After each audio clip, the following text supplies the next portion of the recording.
उस रात मेरी और दीप की उस टैक्सी वाले से झड़प हो गई थी। दरअसल वो टैक्सी वाला पैसे बनाने के चक्कर में हमें ऐसे रूट से ले जा रहा था जो काफ़ी लंबा और घुमावदार था। टैक्सी वाले से ऐसी तू मैं हुई कि उसने हमें ऐसे मोड़ पर छोड़ा जहां वीरानी की मूवी का फील आ रहा था। रात तो हो ही चुकी थी। आसमान की तरफ देखते हुए मैं बोला, दीप आप क्या करें, साले टैक्सी वाले ने भी बड़ा बुरा फंसाया और यहाँ दूर दूर तक ना तो कोई गाड़ी और ना ही कोई बस्ती दिखाई दे रही है। तो इस पर दीप मेरे कंधे पर हाथ रखते हुए बोला, तू टेंशन मत ले, कोई ना कोई गाड़ी तो यहाँ से ज़रूर गुजरेगी, तब लिफ्ट मांग लेंगे। और ये बोलते हुए वो सड़क के किनारे लगे माइल स्टोन पर जाकर बैठ गया जिस पर लिखा था सिसोली 13 किलोमीटर। लगभग 2 से 3 घंटे बीत जाने के बाद हम दोनों को एहसास हुआ कि यहाँ बैठे रहने से कोई फ़ायदा नहीं है, हमें आगे बढ़ता रहना चाहिए। लिहाजन हम दोनों ने बैग उठाया और आगे बढ़ने लगे इस उम्मीद में कि आगे कहीं ना कहीं कोई ना कोई मदद मिल ही जाएगी।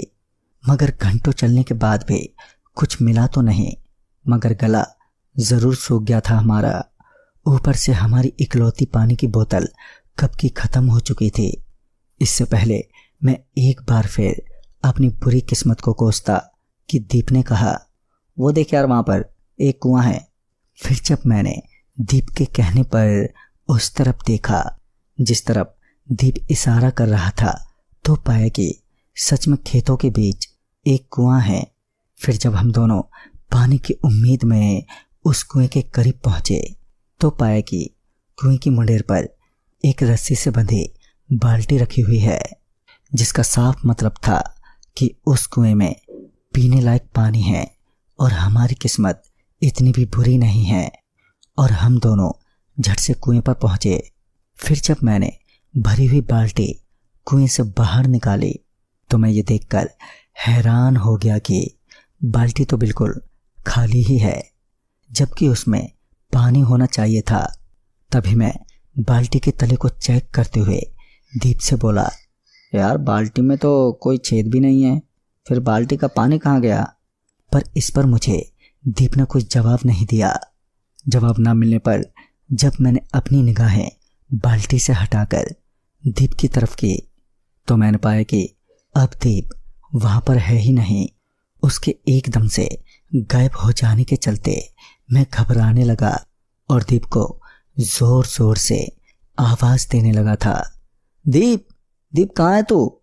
मैंने इतना कहा ही था कि दीप चीखते हुए बोला, अरे भाई मैं यहाँ हूँ कुएं के अंदर। उसके इतना कहते ही जब मैंने कुएं में झांका तो अंधेरे के चलते मैं दीप को देख नहीं पा रहा था, मगर दीप लगातार मुझे आवाज़ दिए जा रहा था। मैं बोला, अरे भाई तुझे इतनी प्यास लगी थी क्या कि कुएं में ही कूद मरा?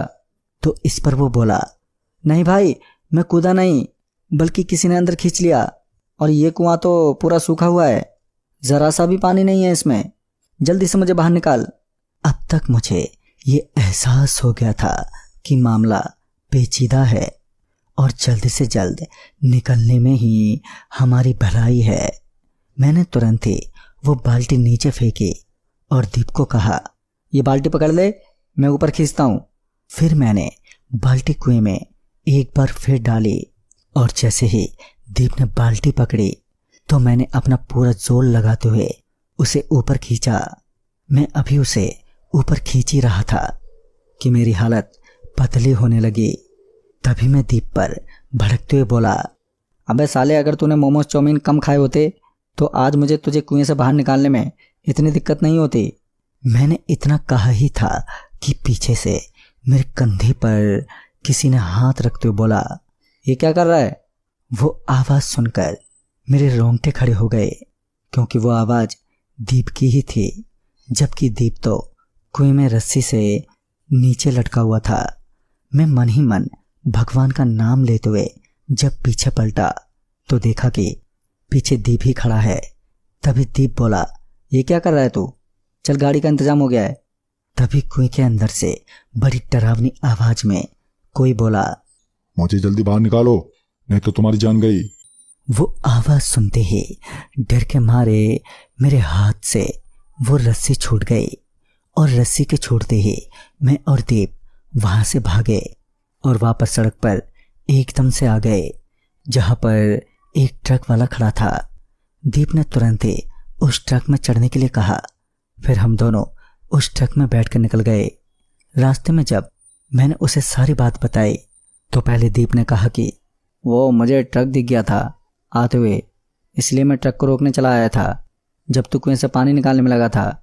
मेरी बात सुनकर ट्रक वाले ने बताया कि उस कुएं के बारे में कहते हैं कि उस कुएं में एक शैतान जिन कैद है और आज तक जो भी उस कुएं के पास गया वो वापस नहीं आया। वो तो अच्छा हुआ कि तुमने उस बाल्टी को दोबारा बाहर नहीं निकाला, नहीं तो वो शैतान जिन तुम्हें उस कुएं में अपने साथ ही हमेशा हमेशा के लिए ले जाता और तुम वहाँ हमेशा के लिए कैद हो जाते। तो दोस्तों इस कहानी में बस इतना ही। तब तक के लिए बाय एंड टेक केयर।